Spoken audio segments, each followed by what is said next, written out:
Olá! O tema de hoje é a filosofia da dignidade. Vamos mergulhar numa reflexão filosófica e a questão central é esta: como é que podemos deixar de nos sentir vítimas, vítimas das circunstâncias, da vida ou, sei lá, de algo maior que nós, e como é que, em vez disso, encontramos um sentido e até dignidade no nosso lugar específico no mundo? Uma dignidade que se baseia mais na necessidade mútua e no respeito. Vamos tentar perceber como é que esta perspectiva pode talvez trazer alguma leveza, um novo olhar sobre a nossa função no todo. Certo. Então vamos começar por aí mesmo.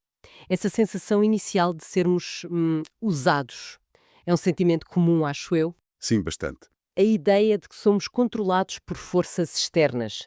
A vida, o destino, a sociedade. E como é que se sai desta posição de impotência? De sentirmos como peões num jogo que não controlamos? É um ponto de partida muito humano, sem dúvida. Uma primeira ideia passa por rever a nossa própria concepção de poder. Como assim? Rever a ideia de poder?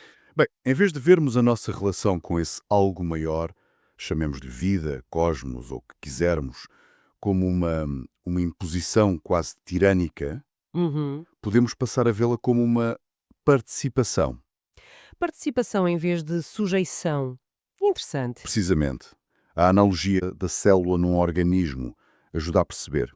Uma célula não é usada pelo corpo de forma arbitrária. Ela é parte do corpo, participa no seu fluxo vital, não é? Claro. Não somos marionetas desligadas, mas sim elementos de uma corrente maior. Mudar só esta percepção inicial já pode aliviar alguma tensão. Faz sentido. Deixa de ser uma luta constante contra algo externo e passa a ser mais uma questão de encontrar o nosso lugar nesse fluxo. Mas como é que isso se traduz na prática? Às vezes as circunstâncias parecem mesmo esmagadoras. Claro, claro. E não se trata de negar a dureza das coisas. Tentar substituir a narrativa da vítima pela da coautoria. Coautoria. Sim. Em vez daquela pergunta clássica e muitas vezes paralisante: por que é que isto me aconteceu a mim? Experimentar perguntar: o que é que isto me está a pedir? Que resposta é que eu posso dar a isto? Hum. Essa mudança de pergunta é subtil, mas parece mudar radicalmente a nossa posição. Muda tudo. Deixa de ser algo que nos acontece contra nós para ser algo que acontece e que nos convoca a agir ou a ser de uma certa forma. Exatamente. Passamos de um papel passivo para um ativo na construção do significado da experiência. Isto liga-se a uma terceira ideia, também fundamental: descentralizar o ego. Ah, o ego. Pois, muitas vezes, aquele sentimento de vítima nasce do nosso ego, daquela parte de nós que quer ter o controle de tudo, que quer que o universo se curve aos nossos desejos. E que se sente pessoalmente atacado quando a realidade não bate certo com as expectativas. Lá está, aceitar que não somos o centro do universo, que ele não conspira a nosso favor nem contra nós, mas que simplesmente é, segue as suas próprias leis. E isso pode ser incrivelmente libertador. Permite-nos respirar dentro do inevitável. A imagem do surfista também é boa aqui. Gosto dessa imagem. O surfista não controla a onda, não luta contra ela. Aprende a dançar com a força dela. A encontrar o equilíbrio dentro do movimento. Sim, aceitar a força da onda e encontrar a nossa forma de a navegar. Mas e quando a onda é mesmo dolorosa? O sofrimento? Romantizar, vê-la como parte de um processo maior. Talvez um processo de crescimento, de transformação, de aprendizagem. O Viktor Frankl. Ele defendia que a vida nunca perde o seu potencial de sentido, mesmo na pior adversidade. A dor pode deixar de ser vista como um castigo, sem nexo, e passar a ser encarada como uma tarefa, um desafio. Uma tarefa. Interessante. E, por fim, qual seria a última chave para sair dessa posição de vítima? A chave mestra: reconhecer e exercer a nossa capacidade de escolher a resposta interior. Mesmo quando não podemos escolher os eventos externos. E muitas vezes não podemos mesmo. Temos sempre uma margem de liberdade na forma como escolhemos viver esses eventos internamente. Como respondemos com a nossa atitude, os nossos pensamentos. É nesse espaço interior que reside a nossa liberdade fundamental. E é aí que se dá a passagem de vítima para criador de resposta. Portanto, resumindo esta primeira parte, a saída da vitimização passa por mudar a perspectiva sobre o poder, alterar a linguagem, descentralizar o ego, encontrar sentido no sofrimento e focar na nossa liberdade de resposta interior. Exato. No fundo, é uma mudança radical de foco. Sair do porque é que isto me acontece e entrar no como me posso alinhar com o que acontece. É isso mesmo. E essa mudança abre a porta para o passo seguinte da reflexão. Metáfora do carro. Quem somos nós como peças individuais para nos revoltarmos com a direção do carro? Questiona a legitimidade da nossa queixa individual quando o carro, a vida, o sistema atravessa terrenos difíceis ou segue um rumo que não entendemos.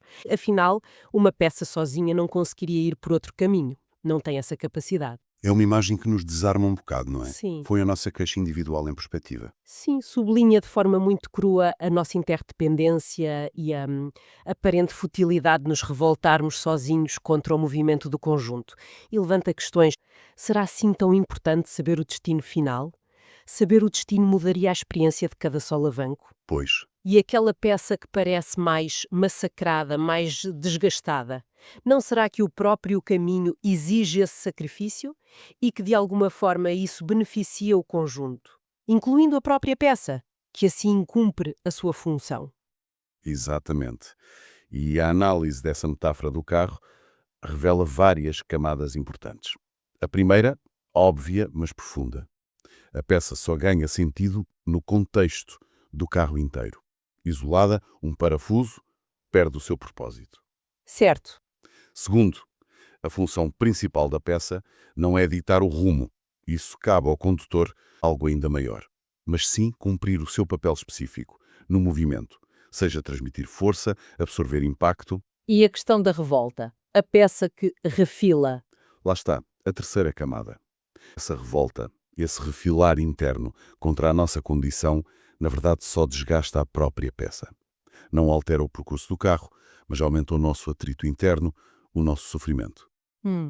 Em contrapartida, a entrega ao movimento, a aceitação da função que nos cabe naquele momento, pode trazer uma sensação inesperada de libertação. A serenidade pode não vir de controlar o destino, mas de confiar no próprio movimento. De fazer o melhor possível com o lugar e a função que temos agora. Mas essa aceitação não corre o risco de virar passividade, resignação? Tipo, a peça pensa, sou só uma peça, não me compete querer mais nada e desiste. É uma pergunta crucial, sim, e nessa simples aceitação, ela evolui para um conceito mais profundo, mais ativo e, eu diria, mais nobre. A serenidade que se encontra não na resignação, mas na honra de ser necessário. A honra de ser necessário.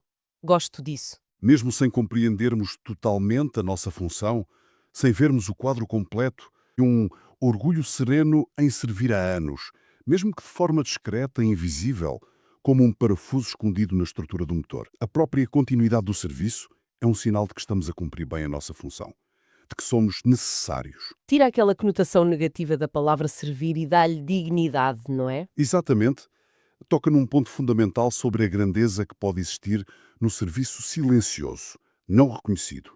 O parafuso não precisa de ter consciência de que está a segurar uma peça vital. O simples facto de estar ali, firme, a fazer o que tem que fazer, é a sua grandeza intrínseca. E esta perspectiva também ajuda a desmontar as hierarquias de poder que costumamos projetar.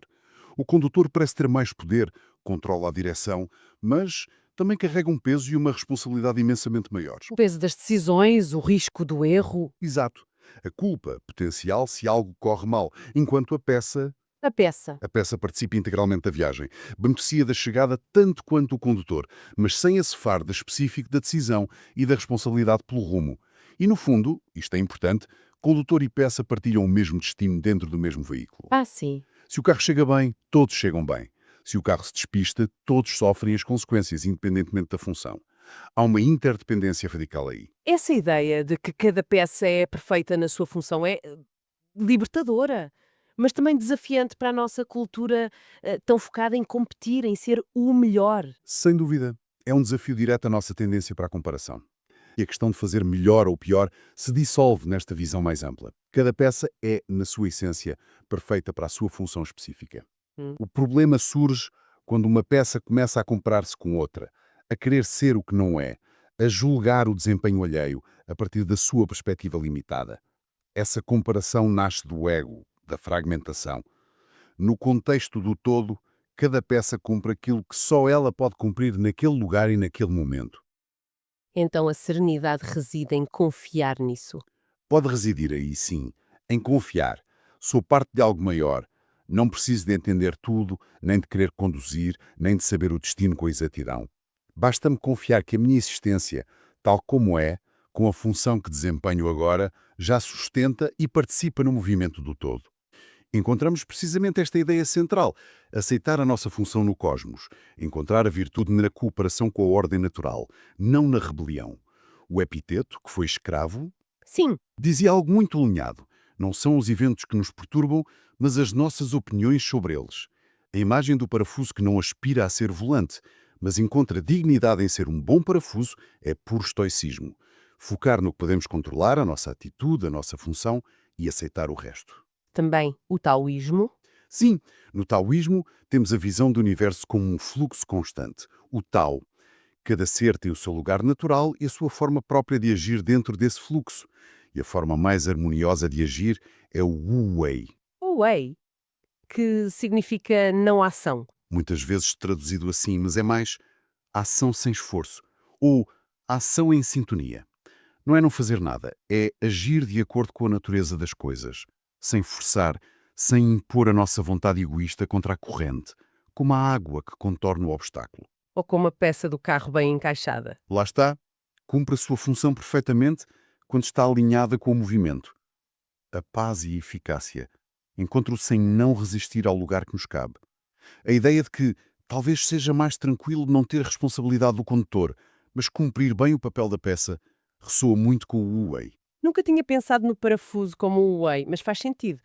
E a mística cristã também. Sim, também aí encontramos paralelos fortes. A ideia de sermos instrumentos nas mãos de Deus, não no sentido passivo, mas de colaborarmos com um propósito maior. E a imagem do corpo místico de Cristo, de São Paulo. O que é que isso quer dizer? O corpo místico? É a ideia de que todos os crentes formam um único corpo espiritual interligado com Cristo como cabeça. Nesse corpo, cada membro tem uma função diferente, olho, mão, pé, mas todas são essenciais e dignas. Não há membros superiores ou inferiores em dignidade intrínseca. Uhum.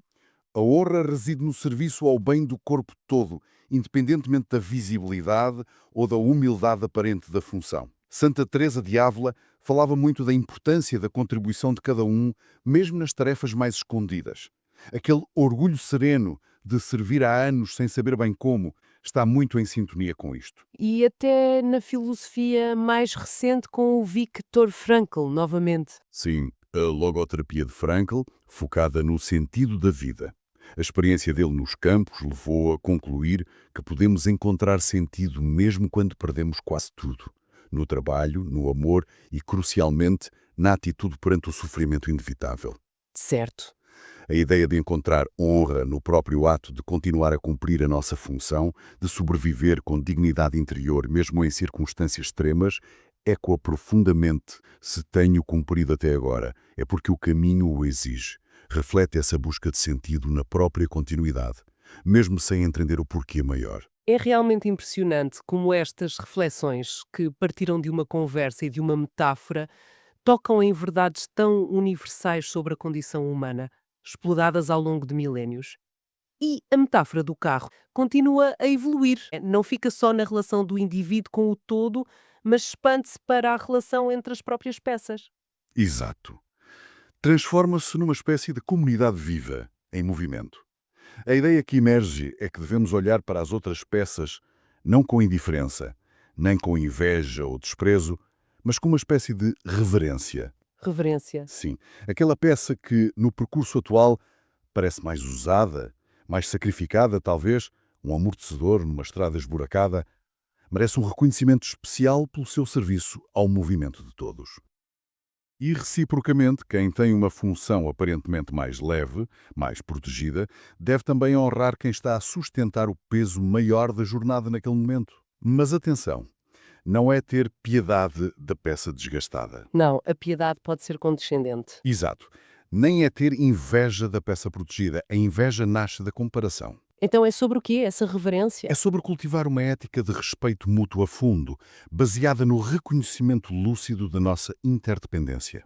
É quase como uma gratidão mútua implícita. Eu existo e avanço porque tu cumpres o teu papel, e tu existes e avanças porque eu cumpro o meu. Juntos fazemos sentido, separados somos inúteis. Basicamente. E desta perspectiva nasce uma igualdade radical que transcende a diferença de funções. Nenhuma peça pode, legitimamente, desprezar a outra, seja o volante ou um pequeno rolamento escondido. O carro só avança em harmonia se existir este respeito silencioso. Isso seria a base para uma filosofia da dignidade humana. Pode ser sim. Olhar para todos sem hierarquias de valor baseadas na função aparente, mas com uma reverência fundamental pela sua simples existência e participação no todo. Essa atitude de sobriedade, aceitar a própria função e de respeito pelas outras peças, gera uma ordem. Sim, uma ordem que não é imposta de fora, mas que nasce de dentro. Uma ordem interior, permanecer no nosso lugar, uma ordem relacional, reverenciar os outros e o todo, e uma ordem de reconhecer que não temos legitimidade para julgar quem merece ou não fazer parte. Exatamente. E o paradoxo interessante é que é precisamente esta ordem interior, relacional, cósmica, que traz leveza. A desordem, a ansiedade, o peso que sentimos, vêm muitas vezes da resistência a esta ordem, da comparação, da inveja, do desejo de ser outra peça. Querer ser a peça mais especial, a mais brilhante, a escolhida. Queremos ser protagonistas. Pois queremos. Mas a contrapartida oferecida é profunda. Talvez a verdadeira escolha, a verdadeira proximidade ao divino, ao todo, não resida em ser a peça mais vistosa ou poderosa. Talvez resida precisamente em aceitar profunda e alegremente ser a peça que somos, com a função que nos coube agora. A especialidade está na singularidade necessária ao conjunto. Exato. Cada peça é única e insubstituível na sua função. A sua eleição está aí. Isto ecoa a mística da humildade. Sim, a verdadeira grandeza em ocupar com contentamento o lugar que nos foi destinado. Precisamente.